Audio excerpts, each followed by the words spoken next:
ಅನ್ನಪದ್ಮ art and ಡಿಶಸ್ಗೆ ನಿಮಗೆಲ್ಲ ಸ್ವಾಗತ. ನಾನು ನಿಮ್ಮ ಅನ್ನಪೂರ್ಣ ಜಗದೀಶ್. ಇವತ್ತೊಂದು ಹೊಸ ರೆಸಿಪಿ ತೋರಿಸ್ತಾ ಇದ್ದೀನಿ. ಏನು ಅಂದರೆ ಇದು ಪಾನ್ ಮಸಾಲ ತವಾ ರೊಟ್ಟಿ ಅಂತ. ಆದರೆ ಏನಾದರೂ ವೆರೈಟಿಯಾಗಿ ಮಾಡಬೇಕು ಅನಿಸುತ್ತಲ್ಲ, ಅದಕ್ಕೆ ವೆರೈಟಿಯಾಗಿ ಮಾಡಿ ನಿಮಗೆ ತೋರಿಸ್ತಾ ಇದ್ದೀನಿ.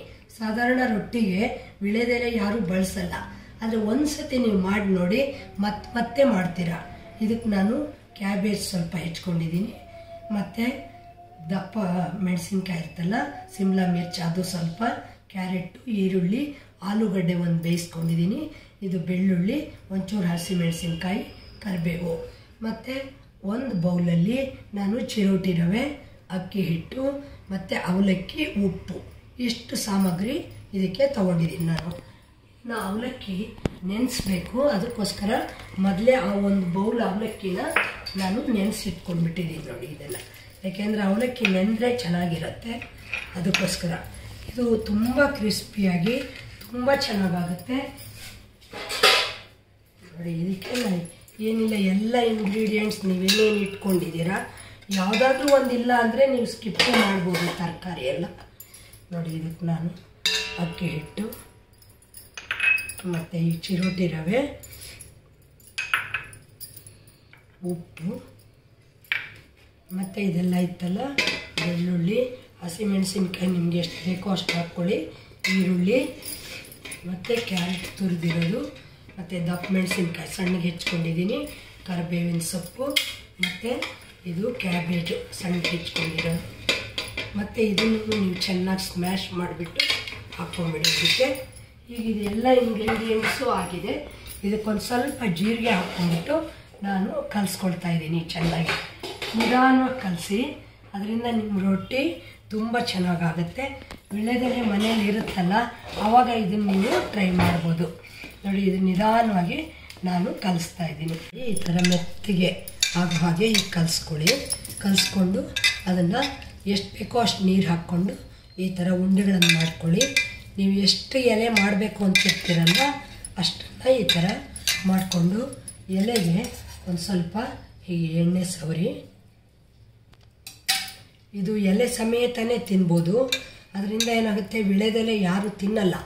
ಇದು ಆ ಥರ ತಿನ್ಬೋದು ಅಂತ ನೀವು ಹೇಳಿದರೆ, ಈ ಥರ ಮಾಡಿಕೊಟ್ಟಾಗ ಅವ್ರಿಗೆ ಅದೊಂಥರ ಖುಷಿಯಾಗುತ್ತೆ.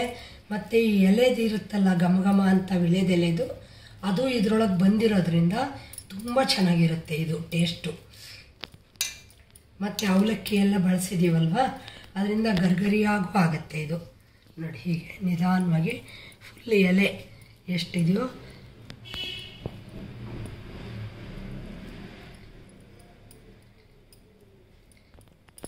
ಹೀಗೆ ತಟ್ಕೊಂಡ್ಬಿಡಿ. ತಟ್ಕೊಂಡು ಇದ್ರ ಮೇಲೂ ಒಂಚೂರು ಹೀಗೆ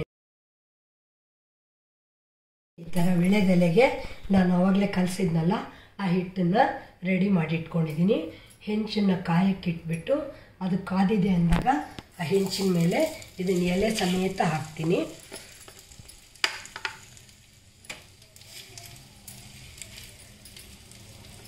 ಈ ವಿಳೆದೆಲೆ ಇದೆಯಲ್ಲ, ಇದು ತುಂಬ ಒಳ್ಳೆ ಅಪೆಟೈಸರು, ಜೀರ್ಣಕಾರಿ, ಎಲ್ಲರಿಗೂ ಗೊತ್ತಿದೆ. ಮೊದಲಿಂದ ನಮ್ಮ ಒಂದು ಇದರೊಳಗೆ ಎಲ್ಲರೂ ಎಲೆ ತಿಂತಾರೆ ಅಂತ ಎಲೆ. ಈಗಾದರೆ ಈಗ ಒಂಥರ ಈ ಇದರೊಳಗೆ ಆಧುನಿಕ ಇದು ಜಾಸ್ತಿ ಆಗಿಬಿಟ್ಟು ಎಲೆ ಯಾರೂ ತಿನ್ನಲ್ಲ. ಅಯ್ಯೋ ಪಾನ್ ಬೇಡ ಅನ್ನೋರೇ ತುಂಬ ಜನ ಆಗಿಬಿಟ್ಟಿದ್ದಾರೆ. ಆವಾಗ ನೀವು ಈ ಹಬ್ಬಗಳು ಎಲ್ಲ ಬಂದಾಗ ಎಷ್ಟೊಂದು ವಿಳೆದೆಲೆ ಸೇರೋಗ್ಬಿಡುತ್ತೆ. ಅದನ್ನ ಏನು ಮಾಡೋದು ಅಂತ ಅಂದ್ಕೊಳ್ತಿರ್ತೀರ.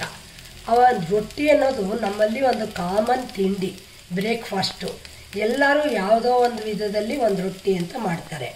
ನೀವು ಈ ಥರ ಮಾಡೋದ್ರಿಂದ ನಿಮಗೆ ಅದು ಅವ್ರ ಪಾನು ತಿಂದಂಗೆ ಆಗುತ್ತೆ, ಮತ್ತು ವಿಳೆದೆಲೆ ಅವ್ರ ಹೊಟ್ಟೆಗೆ ಸೇರೋದ್ರಿಂದ ಆ್ಯಸಿಡಿಟಿ ಕೂಡ ಇದು ತುಂಬ ಒಳ್ಳೆಯದು ನೋಡಿ. ಹೀಗೆ ಮಾಡ್ತಾಯಿದ್ದೀನಿ ನೋಡಿ ನಾನು. ಇವಾಗ ಇದು ಏನು ಈ ಕಷ್ಟನೇ ಇಲ್ಲದೆ ನೀವು ಇದನ್ನು ಇಟ್ಕೊಂಡು ತಿರುಗಿಸ್ಬೋದು. ನಿಮ್ಗೆ ಇನ್ನೂ ಕ್ರಿಸ್ಪಿಯಾಗಿ ಬೇಕಾದರೆ ಇನ್ನೂ ಬೇಯಿಸ್ಕೋಬೋದು. ಆ ಕಡೆ ಎಲೆನೂ ನೀವು ನಿಧಾನಕ್ಕೆ ಬೇಯಿಸ್ಕೊಳ್ಬೋದು. ಇದನ್ನು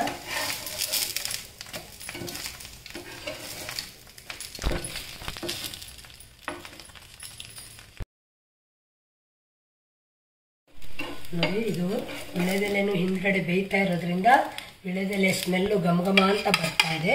ನೋಡಿ ನಿಧಾನವಾಗಿ ತೆಗೆದು ಒಂದು ತಟ್ಟೆಗೆ ಹಾಕ್ಕೊಳ್ತಾ ಇದ್ದೀನಿ. ನೋಡಿ ವಿಳೆದೆಲೆ ರೊಟ್ಟಿ, ಇವಾಗ ಅದನ್ನು ಇನ್ನೊಂದು ಮಾಡ್ಕೊಂಡಿದ್ನಲ್ಲ ಅದನ್ನು ಹಾಕ್ತಾ ಇದ್ದೀನಿ. ವಿಳೆದೆಲೆ ಮಸಾಲ ತವಾ ರೊಟ್ಟಿ ರೆಡಿ ಆಗಿಬಿಟ್ಟಿದೆ. ಇದು ಹಿಂದ್ಗಡೆನೂ ಚೆನ್ನಾಗೇ ಬೆಂದಿರುತ್ತೆ. ಇದನ್ನು ನೀವು ಹಾಗೆ ಹೀಗೆ ಫೋಲ್ಡ್ ಮಾಡಿಕೊಂಡು ಒಂದೊಂದನ್ನೇ ತಿಂದ್ಬಿಡ್ಬೋದು. ಟೇಸ್ಟ್ ಅಂತೂ ತುಂಬ ಸೂಪರಾಗಿರುತ್ತೆ. ನೀವು ಬೇಕಾದರೆ ಇದ್ರ ಸೆಂಟ್ರಲ್ಲಿ ಚಟ್ನಿ ಇಟ್ಟು ಈ ಥರ ಒಂಥರ ಶೋ ಆಗಿ ಕೂಡ ಸರ್ವ್ ಮಾಡ್ಬೋದು. ತಿನ್ನೋರ್ಗೂ ಖುಷಿಯಾಗುತ್ತೆ, ಮಾಡಿದ ನಿಮಗೂ ಖುಷಿಯಾಗುತ್ತೆ. ಇನ್ನೂ ತನಕ ನನ್ನ ಚಾನಲ್ಗೆ ಸಬ್ಸ್ಕ್ರೈಬ್ ಮಾಡ್ಕೊಳ್ಳದೆ ಹೋದರೆ ಸಬ್ಸ್ಕ್ರೈಬ್ ಮಾಡಿಕೊಂಡು ಲೈಕ್, ಶೇರ್, ಕಾಮೆಂಟ್ ಮಾಡೋದನ್ನು ಕೂಡ ಮರಿಬೇಡಿ. ಧನ್ಯವಾದಗಳು.